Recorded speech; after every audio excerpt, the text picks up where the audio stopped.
Assalamualaikum warahmatullahi wabarakatuh. Saya Uswatun Hasanah, NIM 23301236. Pada kesempatan kali ini saya akan mempresentasikan ujian akhir semester mata kuliah Teknologi Baru dalam Pengajaran dan Pembelajaran yang diampu oleh Ibu Dr. Tresyalina SPD MPD. Saya akan mempresentasikan mengenai 4 perangkat teknologi yang dapat dimanfaatkan dalam proses pengajaran di kelas bagi pendidik. Yang pertama, perangkat digital word wall. Perubahan paradigma pembelajaran yang terjadi menyebabkan berbagai permasalahan dalam pembelajaran. Salah satunya adalah kurangnya konsentrasi dan motivasi siswa dalam mengikuti pembelajaran. Oleh sebab itu, diperlukan adanya media pembelajaran yang dapat meningkatkan konsentrasi dan motivasi siswa dalam mengikuti pembelajaran. Tantangan dalam pembelajaran saat ini ialah sebagian besar peserta didik memiliki konsentrasi yang kurang maksimal, serta kegiatan pembelajaran menjadi terabaikan, yang diakibatkan oleh waktu pembelajaran yang singkat dan terbatas. Hal ini tentu saja menyebabkan banyaknya perubahan yang harus dilakukan oleh guru, khususnya dalam memilih media pembelajaran yang tepat bagi siswa.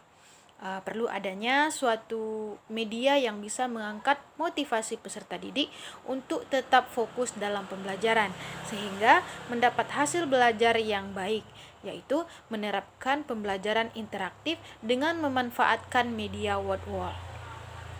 Penerapan media pembelajaran berbasis word wall dapat meningkatkan hasil belajar siswa. Media word wall juga sangatlah menarik dan menyenangkan untuk suatu pembelajaran yang diharapkan dapat menjadi daya tarik tersendiri bagi peserta didik dalam proses pembelajaran. Wordwall adalah platform digital berbasis website yang berperan penting dalam membantu guru. Wordwall dapat menjadi wadah bagi guru dalam menciptakan pembelajaran yang menyenangkan, sehingga peserta didik tidak akan merasa bosan dengan materi yang disampaikan, karena Wordwall menyediakan template atau fitur yang beragam. Media pembelajaran Wordwall juga cocok untuk merancang evaluasi untuk menilai tingkat pemahaman siswa. Yang kedua, PowerPoint. Pada era digital yang semakin maju ini, teknologi telah menjadi bagian tak terpisahkan dari proses pembelajaran di kelas.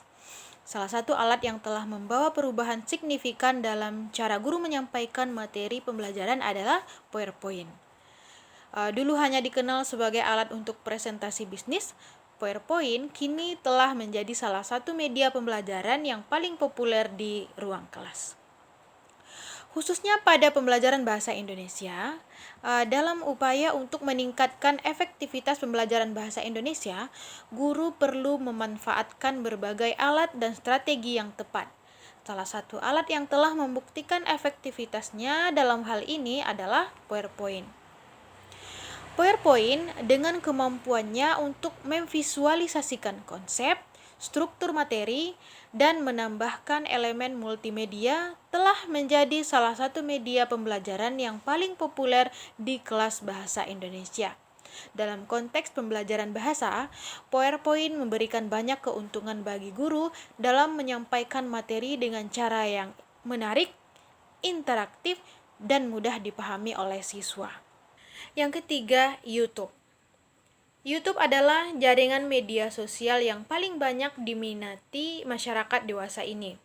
Dalam konteks pembelajaran, YouTube dapat dimanfaatkan sebagai salah satu media ajar. Hal ini disinyalir dapat meningkatkan minat dan motivasi belajar siswa. Perkembangan YouTube sebagai salah satu media sosial yang paling digemari merupakan sebuah peluang di dunia pendidikan. Lembaga pendidikan dituntut untuk kreatif dan inovatif dalam menciptakan media ajar yang baru dan menarik bagi siswa. Dalam konteks pembelajaran, YouTube dapat dimanfaatkan sebagai salah satu media ajar untuk menyebarkan materi berupa video. Adanya platform berbagai video memungkinkan siswa secara mandiri mencari dan membagikan informasi berupa pengetahuan dan praktek yang lebih menarik. YouTube dapat dimanfaatkan oleh lembaga pendidikan sebagai media ajar yang disukai oleh para siswa. Khususnya, siswa lebih mudah memahami informasi berupa pengetahuan melalui media yang berkaitan dengan teknologi informasi seperti YouTube, dibandingkan dengan penyampaian secara konvensional di kelas. Sebagian besar siswa tertarik dengan hal-hal yang bersifat video visual dibanding dengan cara-cara umum, seperti misalnya penyampaian pengetahuan yang hanya berasal dari buku.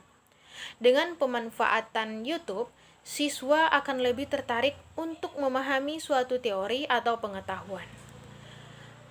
Melalui media pembelajaran menggunakan YouTube, siswa dapat memahami suatu materi secara lebih cepat daripada mempelajari melalui buku pelajaran. Karena biasanya media pembelajaran dibuat menarik sehingga siswa tidak akan merasa jenuh. Yang keempat, Canva. Canva adalah program desain online yang menyediakan bermacam media pembelajaran seperti presentasi, resume, poster, pamflet, brosur, grafik, infografis, spanduk, penanda buku, buletin, dan sebagainya. Adapun jenis-jenis presentasi yang ada pada Canva seperti presentasi kreatif, pendidikan, bisnis, periklanan, teknologi, dan lain sebagainya. Canva menyediakan fitur-fitur atau kegunaannya untuk pendidikan, yaitu sebagai media pembelajaran yang kreatif, inovatif, interaktif, dan kolaboratif sehingga membuat pembelajaran menjadi mudah dan menyenangkan. Sebagai aplikasi berbasis teknologi, Canva menyediakan ruang belajar untuk setiap guru dalam melaksanakan suatu pembelajaran dengan mengandalkan media pembelajaran berbasis teknologi. Canva menyediakan lebih banyak template menarik untuk menarik minat siswa dalam proses pembelajaran. Berbagai template menarik dapat disajikan dalam PowerPoint, memberi warna, gambar, huruf, dan lain sebagainya agar produk PowerPoint yang dibuat untuk menyampaikan materi lebih menarik. Selain itu, Canva juga bisa dimanfaatkan siswa untuk membuat presentasi hasil tugas, poster, puisi, iklan, dan sebagainya. Selain membuat bahan ajar dengan tampilan presentasi yang inovatif, guru juga dapat memakai template dengan warna menarik dan tambahan font lainnya untuk memperindah background video pada saat ditampilkan. Begitu juga dengan poster, infografis, resume, selebaran, dan lain sebagainya yang dapat dipakai dan digunakan. Tidak hanya guru yang dapat menggunakannya, bila mana guru menganjurkan untuk membuat suatu video presentasi, poster, dan lain sebagainya yang berisi penjelasan, tutorial, ataupun lainnya, siswa diharapkan dapat mengoperasikan dan membuat suatu desain yang menarik. Keuntungan yang didapatkan selain mendapat ilmu dan pembelajaran, siswa juga belajar untuk kreatif, terampil, dan inovatif dalam mengembangkan materi yang dipelajari. Aplikasi Canva dapat digunakan atau dipakai melalui gawai maupun laptop. Kelebihan dalam aplikasi Canva yang pertama, memiliki beragam desain yang menarik. Yang kedua, mampu meningkatkan kreativitas guru dan siswa dalam mendesain media pembelajaran karena banyak fitur yang telah disediakan. Yang ketiga, menghemat waktu dalam media pembelajaran secara praktis. 4. Dalam mendesain, tidak harus memakai laptop, tetapi dapat dilakukan melalui gawai.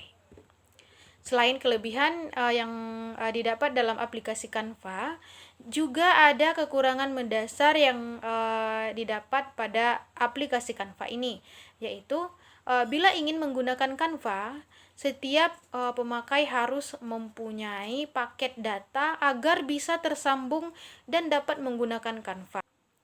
Sekian video penjelasan dari saya. Jika ada salah, saya mohon maaf. Wassalamualaikum warahmatullahi wabarakatuh.